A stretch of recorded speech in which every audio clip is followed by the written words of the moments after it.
감사합니다. 오늘 하나님 말씀입니다. 시편 1편입니다. 우리 다 같이 일어나셔서 시편 1편 말씀 천천히 우리 교독하겠습니다. 복 있는 사람은 악인들의 꾀를 따르지 아니하며 죄인들의 길에 서지 아니하며 오만한 자들의 자리에 앉지 아니하고 오직 여호와의 율법을 즐거워하여 그의 율법을 주야로 묵상하는도다. 그는 시냇가에 심은 나무가 철을 따라 열매를 맺으며 그 잎사귀가 마르지 아니함 같으니 그가 하는 모든 일이 다 형통하리로다. 악인들은 그렇지 아니하며 오직 바람에 나는 겨와 같도다. 그러므로 악인들은 심판을 견디지 못하며 죄인들이 의인들의 모임에 들지 못하리로다. 무릇 의인들의 길은 여호와께서 인정하시나 악인들의 길은 망하리로다. 아멘. 앉으시기 바랍니다. 여러분, 우리가 지난 주일에 우리는 하나님께서 주시는 축복과 그리고 우리가 느끼는, 우리가 원하는 행복을 구분할 줄 알아야 한다라는 말씀을 좀 드렸습니다. 가끔 성경에는 이 행복과 축복이 좀 이렇게 엇갈려서 우리나라 성경에는 번역이 되어 있지만은 히브리어로 축복은 지난주에 보았지 않습니까? 여기에 보시는 것처럼 바라흐라고 얘기를 하고, 또 행복은 에쉐르라고 얘기를 합니다. 여러분, 요 행복 에쉐르라는 걸 잘 좀 눈여겨보시길 바랍니다. 이렇게 생겼습니다. 이렇게 생긴 게 이제 에쉐르라는 히브리 단어가 행복이라는 단어입니다. 여러분, 우리가 예수 믿고 신앙생활하는 이유 중에서는 행복하기 위해서도 있습니다. 그죠? 불행하려고 신앙생활하는 사람은 아무도 없고요. 하나님도 우리가 믿음 생활을 통해서 행복하기를 원하십니다. 그렇다면 우리는 우리 자신에게 이런 질문을 해보아야 합니다. 나는 신앙생활하면서 정말로 행복한가? 나는 정말 주 안에서 행복을 누리면서 살고 있는가? 이 질문을 우리는 반드시 해야 됩니다.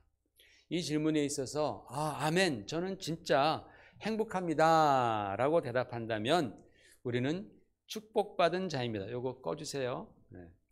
그러나 이 질문에 대해서 많은 사람들이 선뜻 대답하지 못할 수도 있습니다. 왜 그럴까요? 하나님도 원하시고 나도 행복하기를 그렇게 원하는데 왜 나는 신앙생활하면서 행복하지 않을까요? 여기에 대해서 제가 지난주에 말씀을 좀 드렸죠. 우리가 행복하기 위해서는 행복의 원인이 있어야 되는 거예요. 행복할 수 있는 요건이 있어야 되는 거예요. 그런데 그 행복할 수 있는 원인, 요건이 뭐냐? 하나님의 축복이라고 말씀을 드렸습니다. 하나님이 주시는 축복을 내가 받아야지만이 우리는 진실로 행복해질 수 있는 거예요. 그래서 그 하나님의 축복 받기 위해서 히브리어 바라흐라는 그 단어 안에 들어가 있는 의미를 통해서 우리가 어떻게 해야지 되느냐라는 것에 대해서 말씀을 드렸잖아요. 그래서 첫 번째가 겸손해야 된다. 바라흐라는 단어는 축복하다라는 뜻도 있지만 무릎 꿇다라는 의미도 있다라고 말씀드렸어요. 그래서 우리는 축복받기 위해서는 겸손해야 된다. 하나님의 말씀을 청종해야 된다. 겸손히 듣고 순종하는 그런 하나님 말씀 앞에서의 겸손이 필요하고요. 두 번째로는 하나님 앞에 무릎 꿇는, 하나님 앞에 하나님을 섬기는, 오직 하나님만 섬기는 그러한 신앙이 필요하다. 다른 것을 우상으로 두지 말고 오직 하나님 한 분만, 삼위일체 하나님 한 분만 나의 하나님으로 믿고 섬기고 예배드리는 바로 그러한 삶이 축복받는 삶이다.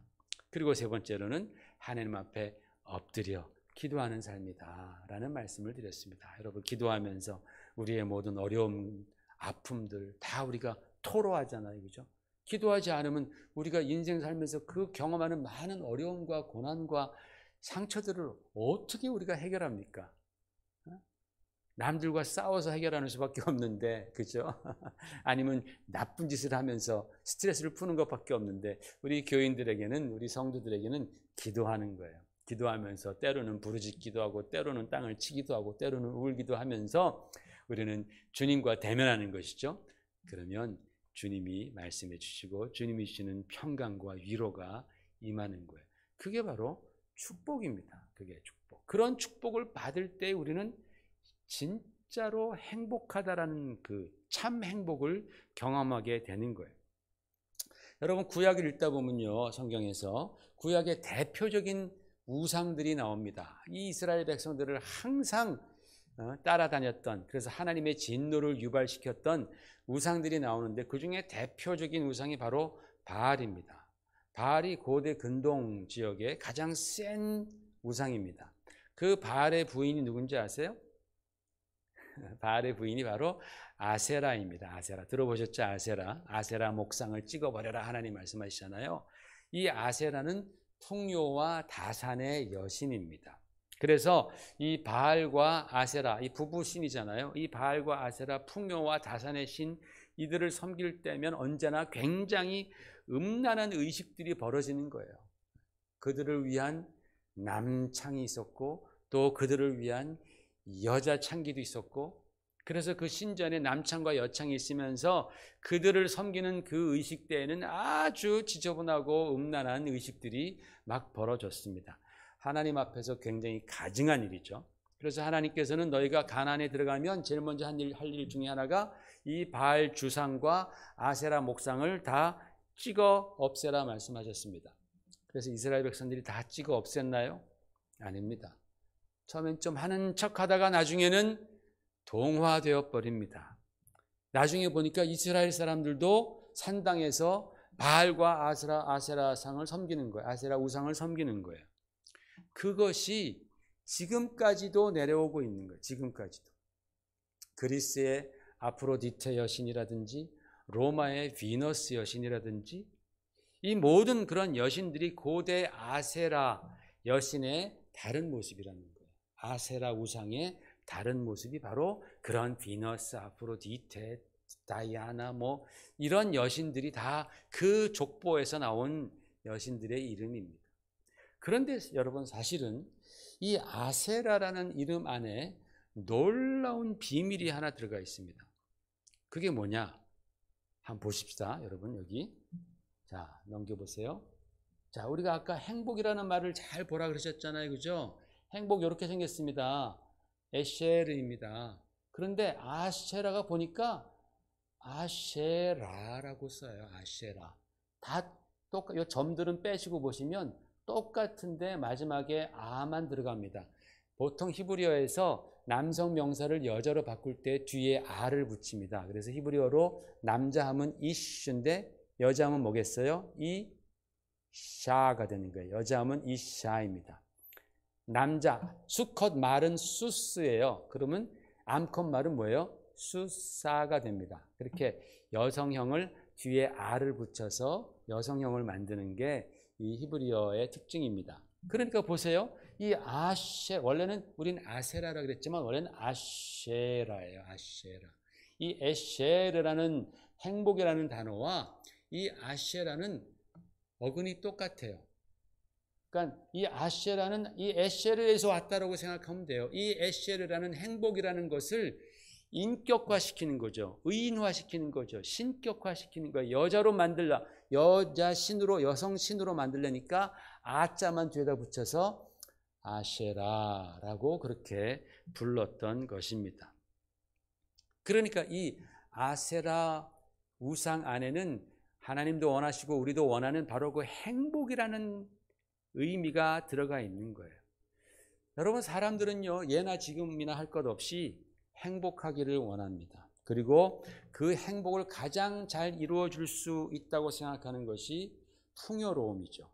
그리고 그로 말미암은 기쁨입니다. 그런데 하나님의 축복과 하나님의 거룩함과 의로움이 없이 행복을 찾게 된다면 그러면 행복 자체가 우상이 되는 거예요. 하나님 없이 행복을 추구하면 그 행복 자체가 신이 되는 거예요. 우상이 되는 거예요. 무슨 우상이에요? 바로 아세라 우상이 되는 겁니다. 하나님 없이 행복을 찾으면 그게 바로 아세라 우상이에요. 그래서 그 아세라가 들어오면 풍요와 기쁨을 변질시켜서 풍요는 탐심으로 변질시키고 기쁨은 쾌락으로 변질을 시킵니다. 여기에 수많은 사람들이 종노릇합니다. 평생 탐심을 이기지 못해서 계속 더 가지려고 하고 또 평생 쾌락을 추구하게 되는 거죠. 어떤 쾌락을 추구하면 그보다 좀 더 센 쾌락이 필요하고 더 센 쾌락이 필요하고 그러면서 이 탐심과 쾌락의 종노릇하는 것입니다. 여러분 성경에 보면요, 아세라 목상이 예루살렘에도 있었고요, 심지어는 성전 안에까지도 들어와서 안방마님 행세를 하고 있었습니다. 우리 열왕기 하 23장 6절 7절 말씀을 한번 보십시다. 자, 시작. 여호와의 성전에서 아세라 상을 내다가 예루살렘 바깥 기르돈 시내로 가져다가 거기에서 불사르고 빻아서 가루를 만들어 그 가루를 평민의 묘지에 뿌리고 또 여호와의 성전 가운데에 남창의 집을 헐었으니 그곳은 여인이 아세라를 위하여 휘장을 짜는 처소였더라. 이게 요시야 왕 때 개혁을 하면서 벌인 일입니다. 이게 무슨 말이에요? 지금 하나님께서 그렇게 가증하게 여기는 그 아세라 목상이 어디에까지 있었어요? 성전 안에까지. 성전 안에까지만 있었던 게 아니라 그를 위해서 휘장을 짜는 여인들이 있는 바로 그곳에 또 남창의 집도 성전 안에 있었다라는 거예요. 이게 얼마나 끔찍한 일이에요, 여러분. 그렇게 하나님을 섬긴다 그랬던 유대인들의 가장 자존심인 신앙의 중심인 성전 안에 아세라 목상이 우상이 들어와서 안방마님 행세를 하고 있으니 이게 얼마나 경악스러운 일이냐라는 거예요. 그런데 여러분, 이게 남일이 아니라 오늘날 교회 안에도 이것이 들어와 있다라는 거예요. 뭐냐 그게? 하나님의 축복은 별로 관심 갖지 않고 오직 나의 행복만을 추구하는 신앙, 그게 곧 바로 이 아세라라는 거예요. 이게 기복신앙이잖아요, 그죠?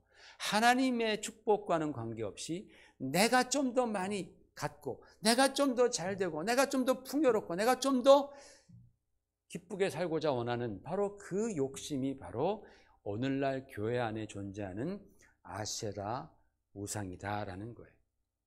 여러분, 사람들이 믿는다고 하지만요, 하나님의 뜻과 하나님의 가르침에는 사실 별로 관심이 없는 경우가 많습니다. 그냥 그런가 보다 하고 넘어가지. 진짜 이게 하나님의 나를 향하신 뜻인가? 정말 그렇구나라고 깊이 심각하게 여기는 그런 성도들이 많지가 않다라는 거예요. 그 대신 그저 나의 풍요로움과 나의 기쁨만을 추구하는 거예요. 나만 잘 되기를 원하고 내 주변의 사람만 그저 그냥 잘 되기를 원하고, 이게 바로 교회 안에 오늘날까지도 존재하는 아세라 우상이요, 나의 삶에 깊이 파고든 아세라 우상입니다. 여러분, 우리는 성경을 통해서 정말 하나님께서 원하시는 행복이 진정으로 무엇인지, 이 행복이라는 게 이렇게 변질돼 가지고 아세라처럼 그죠? 변질돼서 우리의 삶 가운데, 우리의 믿음 신앙생활 가운데 들어와서 그것을 파괴시키는 거예요. 좀먹는 거죠. 그렇기 때문에 우리는 정말 성경이 말하는 행복이 뭔지, 하나님께서 주시고자 하시는 참 행복이 뭔지를 한번 좀 정리를 해봐야 되겠다라는 생각을 합니다. 여러분, 구약 성경에서 지난번에도 말씀드렸지만 행복하도다라는 그 단어, 저 에셀리에서 잠깐 변형된 아슈레이라는 단어가 이제 행복하도다라는 말인데, 그 단어가 약 45번 쓰였다라고 말씀을 드렸고 대부분이 다 시편과 잠언에 나와 있다라고 말씀을 드렸습니다. 오늘 그 중에서 가장 유명한 이 시편 1편을 통하여서 하나님이 말씀하시는 행복이 무엇인지를 한번 알아보겠습니다. 자, 보십시다. 시편 1편 보면 이렇게 시작하죠. 한국어 성경에는 복 있는 사람은 이라고 시작합니다. 영어로도 사실은 blessed라고 해가지고 축복받은 자는 이라고 말하지만 히브리어 성경을 보면은 아슈레이라고 나옵니다. 그래서 아슈레이 하이시 아셰르 로 할라흐 바앗자트 르샤임 이렇게 나갑니다. 그래서 히브리어에는 분명히 행복하도다로 시작하는 거예요. 하나님의 블레싱과는 다르고 이것은 행복하다라는 뜻입니다. 행복하도다. 어떤 사람이 행복하느냐? 시편 1편에는 굉장히 간단하게 두 가지에 대해서 말씀을 합니다. 어떤 사람이 행복하냐? 여러분, 우리가 성경이 말씀하고 있는 행복이 무엇인지를 잘 알아야지만이 참 행복에 우리는 한 발 더 다가가게 되는 거예요. 성경이 말씀하는 행복이 뭔지 모르면요, 우리는 계속해서 세상이 말하는 행복만 추구합니다. 그러면 나중에 남는 게 없어요. 껍데기만 남습니다. 우리는 절대로 그렇게는 행복할 수 없어요. 왜? 하나님께서 말씀하시는 행복은 따로 있기 때문에 그래요. 우리 믿는 자들에게 행복은 따로 있습니다. 여러분이 정말 하나님에 대한 신앙이 있는 분이라면 세상에 주는 행복 가지고 절대로 만족하지 않습니다. 절대로 그걸로 우리는 충족해지지 않습니다. 왜? 세상이 주는 행복은 다 썩어질 것이기 때문에 그렇습니다. 그래서 우리는 성경을 통해서 하나님이 말씀하시는 행복은 무엇이냐? 이 하나님이 너 행복할 때, 여기서 말하는 아슈레이라는 말은 행복하도다라는 뜻이거든요. 어떤 이런 사람들은 행복하다라고 지금 하나님 말씀하시는 거예요. 두 가지입니다. 첫 번째로는 거룩하고 의로운 삶을 사는 것이 행복의 조건입니다. 보십시오. 악인들의 꾀를 따르지 않고 죄인들의 길에 서지 않고 오만한 자의 자리에 앉지 않는다. 이게 무슨 말입니까? 죄를 짓지 않는 것이 행복의 첫 번째 요건이다라고 하나님 말씀하시는 거예요. 세상 사람들이 말하는 행복의 기준과는 굉장히 다릅니다, 여러분. 세상 사람들은 행복하려면 다 필요 없어. 뭐니 해도 뭐가 최고예요? 머니가 최고다라고 말을 합니다. 그러기 위해서 머니를 벌기 위해서는 안정적인 직업이 필요하고 안정적인 직업을 갖기 위해서는 좋은 대학을 들어가야 되고 그러기 위해서는 중고등학교 때 열심히 공부하는데 신앙생활보다 공부가 더 중요하다라고 그렇게 말하기도 합니다. 그래서 사람들은 돈만 있으면 다 된다고 믿어요. 심지어는 좋은 신랑감, 좋은 신부감도 돈만 있으면 다 얻을 수 있다라고 그렇게 생각합니다. 그래서 사람들이 돈 하죠. 그러나 여러분, 성경은 절대로 그렇게 말하고 있지 않습니다. 성경이 가르치는 참 행복의 첫 번째 조건은 거룩한 삶이에요. 죄를 이기는 삶입니다. 죄를 멀리하는 삶입니다. 여러분 생각해 보십시오. 우리가 사는 이 인간 세상이, 인간 사회가 왜 이 지경이 되었습니까? 여러분, 이 세상은 굉장히 풍요로운 곳입니다. 하나님은요, 우리에게 엄청난 풍요를 주셨습니다. 그렇잖아요. 그죠? 굉장히 풍요한 곳이 바로 이 세상인데 이 풍요로움에도 불구하고 이 세상은 언제나 아우성이잖아요. 언제나 싸움과 전쟁이 끊이지 않지 않습니까? 조금 더 가지려고. 그죠? 얼마나 불만입니다. 왜 그렇게 됐냐라는 거예요. 죄 때문이에요. 죄 때문에. 이 풍요로움 가운데서도 우리가 만족하지 못하고 언제나 싸우고 질투하고 전쟁하고 죽이고 빼앗는 그 이유는 죄 때문입니다. 아담과 하와가 범한 그 죄악이 점점 퍼져나가서 이 아수라장을 만든 거예요. 여러분, 그렇기 때문에 우리는요, 신앙인으로서 참 행복을 회방하는 최대 적이 죄라는 사실을 우리는 명심해야 됩니다. 내가 지금 행복을 느끼지 못하는 것은 내가 돈이 없어서다. 이렇게 생각하면 안 되는 거예요. 혹시 내가 죄를 짓고 있지 않나? 라는 생각을 먼저 해봐야 됩니다. 그게 바로 하나님이 가르쳐 주시는 거예요. 우리의 행복을 저해하는 주적 넘버 원이 뭐라고요? 죄입니다. 죄. 이것을 깨달아야 합니다. 그래야지 우리는 참 행복 앞으로 한 걸음 크게 나아갈 수 있는 거예요. 근데 사람들은 그렇게 믿지 않습니다. 사람들은 죄를 지어도 행복할 수 있다라고 믿어요. 그깟 죄가, 남들도 다 짓는 그깟 죄가 내 인생의 행복을 좌우할까? 에이, 돈이 있어야지 라고 그렇게 결론을 내리는 거예요. 어제 신문인가에 우리나라 축구 선수가 고개를 깊이 숙이고 이렇게 인사하는 사진이 나왔어요. 그래서 이게 뭔가 해가지고 한번 읽어보았습니다. 이 선수 이름이 강수일이라는 축구 선수인데 미국인 아버지와 한국인 어머니 사이에서 태어났습니다. 그래서 얼굴 피부가 좀 색깔이 다른 거예요. 그러니까 학교에서 놀림을 받으니까 이 수일이가 얼마나 화가 났는지 맨날 싸우고 다녔어요. 맨날. 어렸을 땐 맨날 싸움박질만 했습니다. 그런데 축구를 만났어요. 축구를 해보니까 너무나 좋은 거예요. 그래서 축구를 열심히 했는데 너무나 잘하는 거예요. 자격 조건도 좋고. 그래서 마침내 이 아이가 프로축구에 입단을 하게 됩니다. 성공한 거죠. 거기서도 막 이름을 날립니다. 그래서 2015년에 드디어는 태극마크를 달아요. 국가대표로 그렇게 선발이 됩니다. 얼마나 큰 영광입니까? 얼마나 큰 성공이고 행복입니까? 그죠? 아주 치열하게 열심히 살았나 보죠. 그랬는데 그만 도핑 테스트에 걸린 거예요. 뭐가 좀 약물이 나왔나 봐요. 뭘 했는지 하여튼 뭐 자기는 뭐 이렇게 뭐 수염이 나게 하려고 이렇게 얼굴에 뭘 발랐는데 그게 이제 뭐 약간 좀 스테로이드성이 있어가지고 걸렸다고 억울하다고 얘기를 했다는 거예요. 그래서 참작해서 이제 뭐 일정 기간의 자격 정지만을 이제 징계로 내린 거예요. 여러분 보통 지금 막 내가 원하는 국가대표가 딱 됐는데 그런 자격 정지를 먹으니까 얼마나 속상해요. 사람들은 속상하면 뭐예요? 속상하니까 그냥 술을 마신 거예요. 술을 마시고 하지 말아야 할 것을 했어요. 그게 뭐예요? 음주운전한 거예요. 음주운전. 여러분 이 음주운전은 큰 죄악입니다. 여러분 중에 그런 분이 없으시겠지만은 여러분 작년 한 해 한국에서 음주운전 사고가 17,000건이 벌어졌대요. 좀 더 17,000건 이상이 벌어졌습니다. 그래서 그것으로 말미암아 사망자가 거의 300명이 돌아가셨어요. 지난 20년 동안 가장 적게 죽은 해가 바로 작년입니다. 그러니까 매일 50건 이상씩 음주운전 사고가 나고 1명 이상씩 죽는다고 생각하면 돼요. 한국에서만. 그리고 뭐 병자가 되고 평생 불구가 되는 사람 많죠. 많아요. 정말 무책임하고 어리석기 짝이 없는 아주 못된 죄악이 바로 음주운전입니다.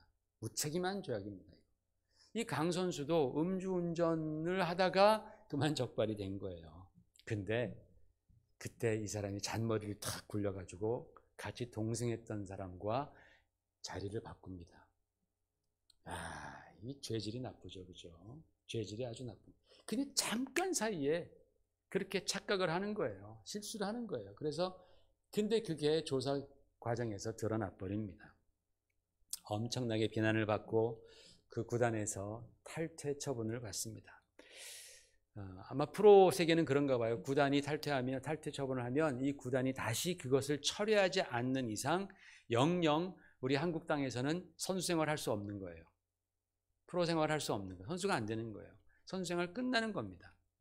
아니 국가대표로 선발된 정말 전도가 양양한 이 젊은이의 꿈과 행복이 이렇게 사람들이 생각하는 별것도 아닌 것이다라는 그 죄악으로 인해서 산산조각이 난 겁니다. 여러분 죄는요 파괴력이 커요. 죄는 파괴력이 큽니다. 우리가 가만히 놔둬서 그렇지 조그만 죄도요 그냥 가만히 다 그냥 덮어주고 그냥 에이 그래 너나 나나 다 똑같은 죄인이니 하니까 그냥 괜찮은 거죠. 그거 까발리기 시작하면요 그 파괴력 엄청나게 큽니다. 한 사람의 인생을 완전히 뒤집어 놓을 수 있는 것이 바로 죄악이라는 거예요. 죄. 성경은 그렇기 때문에 행복한 자의 첫 번째 조건이 뭐예요? 죄를 멀리하고 죄를 이기라는 거예요. 그래야지 우리는 행복해진다라고 성경은 가르쳐 주는 겁니다. 그래서 성경 보면은 악인의 꾀를 따르지 않고 죄인의 길에 서지 않고 오만한 자의 자리에 앉지 아니한다라고 말씀하고 있는데 그 구절에서 죄의 속성을 여실히 보여주고 있어요. 성경은. 죄가 어떤 존재인가? 죄의 숨은 속성이 드러납니다. 뭐냐? 죄는요 허용하면 점점 더 강해지고 발전해서 마침내는 내 안에 완전히 고착된다라는 거예요. 나를 완전히 삼켜 먹는다라는 거예요. 여러분 성경 보면요, 모든 죄악은 아까 다시 한번 보여주세요. 네. 자, 모든 죄는 처음에 이 꾀, 생각에서부터 시작하는 거예요. 생각. 여기서 이 아짜라는 이 히브리어 명사는 사실 counsel, advice라는 굉장히 좀 무게가 있는 그런 명사예요. 그래서 뭐 상담이라든지 조언이라든지 의견이라든지 이런 이제 그 의미를 가지고 있는 것이 아짜라는 명사인데, 이거를 우리가 꾀로 그렇게 번역을 하니까 뭐 꾀돌이 같고 말이죠. 좀 이렇게 가벼워 보이잖아요. 좀 귀여워 보이잖아요. 악인의 꾀라고 말하니까. 그러나 사실은 그렇지 않아요. 히브리어는 좀 더 무거운 단어, 굉장히 사람들이 진중하게 생각한 그걸 갖다가 아짜라고, 애짜라고 말을 합니다. 그래서 이 생각, 악인의 생각을 수용하는 것부터 시작하는 거예요. 그 다음 단계는 뭐예요? 꾀를, 생각을 수용하고 그 다음엔 죄인의 길을 가면서 그 길에, 죄인의 길에 지금 가고 있는 거죠. 악한 생각, 내 안에 들어온 악한 생각을 실현하는 겁니다. 여러분, 하나님께서 가인에게 뭐라고 그랬습니까? 너에게 죄의 소원은 있지만 그 죄를 다스리라고 말씀하잖아요. 우리 마음 가운데 죄의 마음이 들어올 수 있어요. 그것을 다스려야 되는 거예요. 그런데 그걸 다스리지 않고 가만히 놔두면 이게 점점 발전해서 어느새 나도 모르게 이 생각이 행동으로 드러나 버린다라는 거예요. 아, 저 사람 밉다. 그거 빨리 다스리지 않으면 언젠가 그 사람에게 야, 이놈의 자식아 하고서 욕이 확 나오고 주먹이 나갈 수 있다라는 그런 뜻입니다. 그리고 마지막으로는 뭐예요? 오만한 자들의 자리에 앉지 아니하고. 죄의 속성은 그런다면은 그 자리에 털퍼덕 앉게 해줘요. 앉는다라는 게 뭐예요? 편한 거예요. 여러분 앉아 계시면 편하잖아요. 그죠? 편한 거예요. 죄를 짓는 게 이제 편한 지경이 된 거예요. 양심의 화인 맞은 자가 되는 거예요. 예전에는 그 죄를 지면서 야, 이거 죄가 드러나면 어떡할까 하고 고민하면서 눈치 봤는데, 이제는 뭐 떳떳하게 나 그런 놈이야 하면서 죄 짓는 게 편하단 말이에요. 죄 안 짓는 게 더 불편해. 죄 짓는 게 편한 그런 존재가 되어버리니까 나와 죄가 뗄래야 뗄 수 없는 그런 혼연일체가 되어버린다라는 것이죠.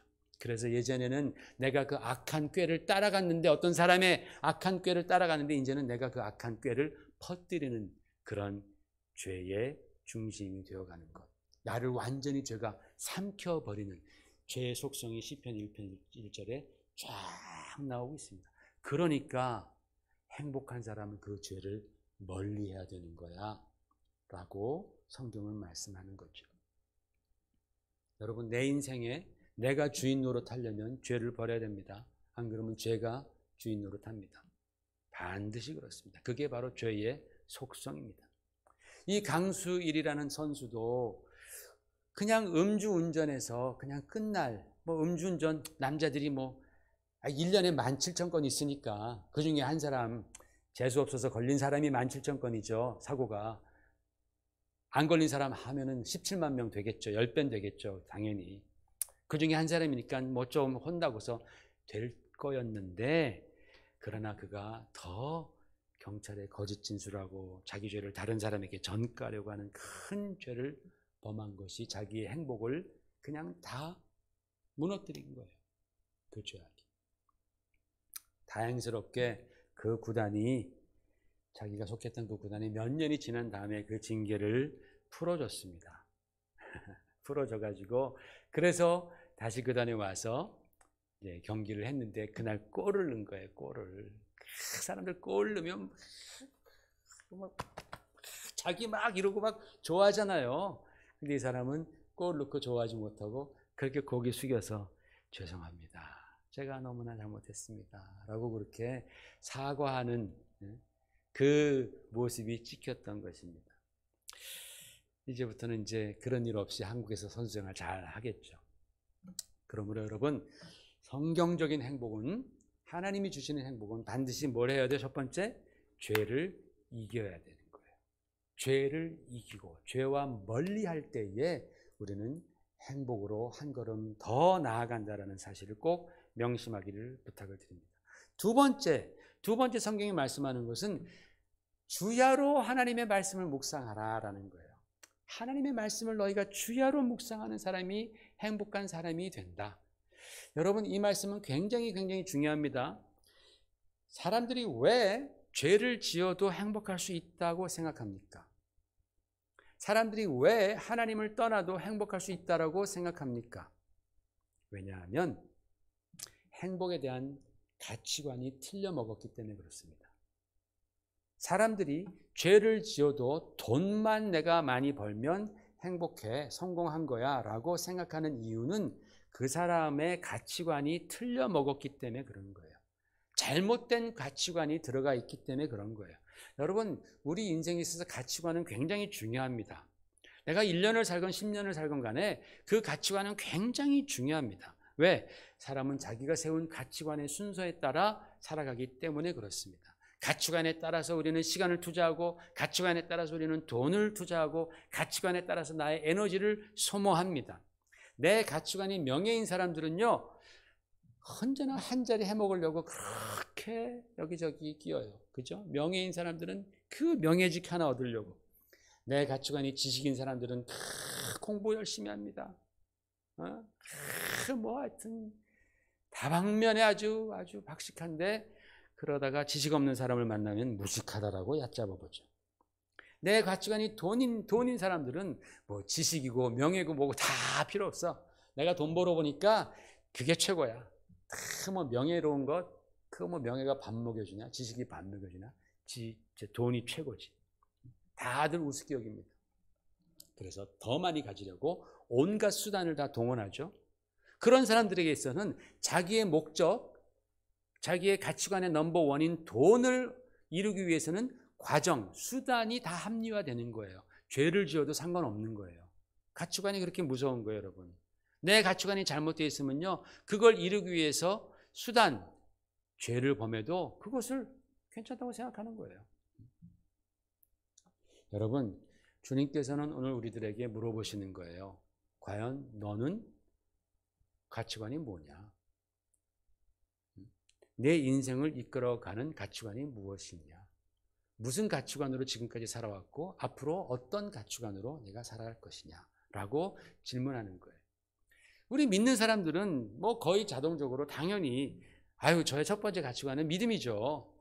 믿음이에요. 먼저 하나님의 나라와 그 의가 저의 가치관 넘버원입니다 라고 대답하겠지만 정말 그렇냐라는 거예요. 정말 여러분은 그렇습니까? 정말 그것을 위해서 살고 그로 말미암아 여러분은 행복해 하십니까? 여러분, 오늘 말씀에서 행복한 사람들은 주야로 하나님의 말씀을 묵상하는 사람이다 그랬어요. 왜 하나님의 말씀을 묵상해야 되느냐? 물론 당연히 하나님은 말씀이시기 때문에 하나님과 함께하기 위해서는 우리는 하나님의 말씀을 묵상해야 됩니다. 그런데 하나님의 말씀이 내 가치관으로 정립되기 위해서는 한두 번 성경 읽고 한두 번 설교 말씀 듣는 것으로 택도 없는 거예요. 하나님의 말씀이 나의 인생을 드라이브하는, 이끌어가는 가치관으로 정립되기 위해서는 주야로 하나님의 말씀을 묵상하는 그러한 노력이 필요하다라고 성경은 말씀하는 거예요. 왜냐하면 여러분, 세상의 소리가 매일매일 보고 듣고 경험하는 것은 다 세상의 가치관을 따르라는 그런 레슨들입니다. 우리는 세상을 살아가면서 세상적인 경향에 우리는 젖어 있어요. 맨날 그것을 보고 들어요. 세상에서 잘 살려면 이렇게 해야 되는구나. 우리는 돈 안 내고 우리는 세상이 주는 그 가르침들을 온갖 미디어라든지 온갖 뭘 통해서 우리는 다 경험하고 있어요. 그걸 배우는 거예요. 세상은 우리에게 10가지를, 세상적인 가치관을 10가지를 가르치는데 우리는 성경의 가치관은 하나밖에 배우지 않는다면 우리는 당연히 세상적인 경향에 압도되어서 살고 말 것입니다. 내가 원해도 안 되는 거예요. 왜? 세상적인 경향이 너무나 큰 거예요. 여러분, 성경은 행복한 사람은 주님의 말씀을 주야로 묵상하는 사람이다. 그만큼 꾸준하고 깊이 있게 그리고 집중해서 묵상하라는 거예요. 언제까지? 하나님의 말씀이 나의 가치관이 될 때까지. 하나님의 뜻이 내 가치관이 될 때까지 그렇게 해야 되는 거예요. 성경 말씀으로 말미암아서 나의 가치관이 세상적인 가치관에서 성경적인 가치관으로 변화될 때만이 우리는 하나님께서 말씀하시는 참 행복을 취할 수 있는 거예요. 그 참 행복을 맛볼 수 있다는 거예요. 여러분, 그래서 오늘 시편이 말씀하시는 건 딱 두 가지. 행복하고 싶어? 그럼 두 가지. 하나는 죄에서 멀어져. 두 번째는 하나님의 말씀을 깊이 묵상해서 세상의 경향으로부터 멀어지는 거예요. 세상이 주는 가치관, 교육으로부터 우리는 참 하나님의 말씀으로 내 가치관을 세워가야지만이 하나님께서 말씀하시는 진정한 행복을 우리는 경험하게 되는 거예요. 아마 여러분들 이미 그러셨을 거예요. 여러분들 중에서는 이미 죄로부터 멀어지고 하나님의 말씀이 나의 가치관이 된 분이 계실 거예요. 그런 사람들은 행복하다라고 성경은 말씀하는 거예요. 그런데도 만약에 행복을 못 느꼈다? 그건 뭐예요? 아직까지 세상적인 가치관이 나를 지배하기 때문에 그런 거예요. 아직까지 그 세상적인 경향이 너무 강한 거예요. 그래서 나는 하나님 말씀에 따라서 살고 있는데도 내가 그것을 못 느낀다면 내가 좀 더 주님의 말씀을 좀 더 읽어야 돼요. 좀 더 묵상해야 된다는 거예요. 그래서 여러분, 성경이 말하는 참 행복은 죄는 멀리하면 멀리할수록 그리고 말씀은 가까이 하면 가까이 할수록 우리 가운데 다가오는 행복이다라는 거예요. 이게 참 행복이고 영원한 행복입니다. 그래도요, 나의 형편이 어려워요. 근데 여러분, 가만히 보면요, 인간의 진짜 행복은 내 삶의 형편과 처지와는 그렇게 밀접하지 않은 것 같아요. 왜냐하면 행복 지수를 이렇게 조사해서 통계를 내는 그런 기관들이 있잖아요. 그런 사람들이 얘기하는 것이 어느 나라 사람들이 가장 행복을 느끼느냐? 남미 사람들이래요. 남미의 파라과이, 남미 그런데 못 살거든요. 그죠? 그런데 그 사람들이 낙천적이라서 자기의 처지와 환경은 여기에 비하면 아무것도 아닌데 그 사람들이 제일 많은 행복감을 느낀다라고 그렇게 말을 하는 걸 보니까 세상적인 행복도 그렇게 우리가 생각하는 그런 처지와 환경에 그렇게 많이 좌우되는 것 같지는 않아요. 그러니 영적인 행복은 더하죠. 하나님 주시는 그 행복은 조건이 두 가지. 오늘 시편에서 보니까. 다음에 보면 또 다른 조건 한 가지 더 나옵니다. 그래서 여러분, 이 하나님의 말씀을 한번 철석같이 믿어보시길 바랍니다. 그래서 내가 오늘부터라도 정말 죄와 싸우고 내가 오늘부터라도 주의 말씀을 다 내가 읽고 묵상하다 보면 그러면 나에게 행복이 무엇인지를 하나님이 가르쳐 주시는 거예요. 그런 사람들은 어떤 사람이에요? 시냇가에 심은 나무처럼 때를 따라 열매를 맺고 하나님께서 의인의 회중 후에 받아들여주는 그런 사람이 행복하다. 이게 영원한 행복인 줄 믿으시기를 주의 이름으로 축원을 드립니다. 우리 기도하십시다. 우리 기도할 때 우리 정말 진정한 행복이 뭔지를 한번 생각해 보면서 나는 지금까지 너무나 이 세상적인 행복을 참 행복으로 알지 않았는가, 오해하지 않았는가. 그러나 오늘 주님께서 말씀을 통해서 가르쳐 주셨죠. 죄를 이기는 것, 그리고 주님의 말씀이 내 평생 가치관이 되는 것, 나를 이끌어가는 것, 이것이 행복한 사람이다. 믿으십시다, 여러분. 이거 믿으시고 하나님, 나는 정말 이 말씀으로 행복하기를 원합니다. 이 말씀으로 행복합니다. 그렇게 고백하셔서 이 세상적인 가치관, 세상적인 행복에 휘둘리지 않도록. 이거 휘둘리면요 정말 피곤해집니다, 여러분. 아시죠? 세상적인 가치관, 세상적인 행복의 기준에 휘둘리기 시작하면 우리 인생 진짜 피곤해집니다. 거기에서 우리가 담대히 초연할 수 있도록 우리가 정말 주님 말씀 붙으십시다. 같이 기도하겠습니다. 할렐루야. 하나님 아버지, 은혜를 감사합니다. 주여, 오늘도 우리에게 귀한 말씀 통하여서 진리를 가르쳐 주시니 감사합니다. 아버지 하나님, 우리가 세상 살면서 세상적인 경향, 세상적인 가치관, 세상적인 행복의 기준에 우리가 너무 많이 휘둘리며 살았습니다. 그러나 주님께서 오늘 말씀해 주셨습니다. 주여, 참 행복한 자, 진정으로 하나님이 주시는 행복은 바로 죄를 떠날 때에, 죄와 이길 때, 그리고 주의 말씀을 깊이 묵상하여 그 말씀이 나에게 가치관이 될 때, 아버지, 그때 우리는 진정으로 행복하다라고 말씀해 주셨습니다. 그런 자에게서는 정말 나도 모르게 나무가 시절을 따라 과실을 맺는 것처럼 우리에게도 열매가 맺어지리라 주님 약속해 주셨는데, 오늘 우리 다 그러한 성도 되게 하여 주시옵소서. 그래서 정말 어디에 가든지 너의 행복이 왜 무엇이냐, 그 이유가 무엇이냐라고 물을 때 우리는 담대하게 주 예수 그리스도의 그 은혜와 사랑, 하나님의 진리의 말씀, 하나님의 역사를 우리는 증거하는 자가 되게 하여 주시옵소서. 예수님 이름 받들어 감사하며 기도 올려옵나이다. 아멘.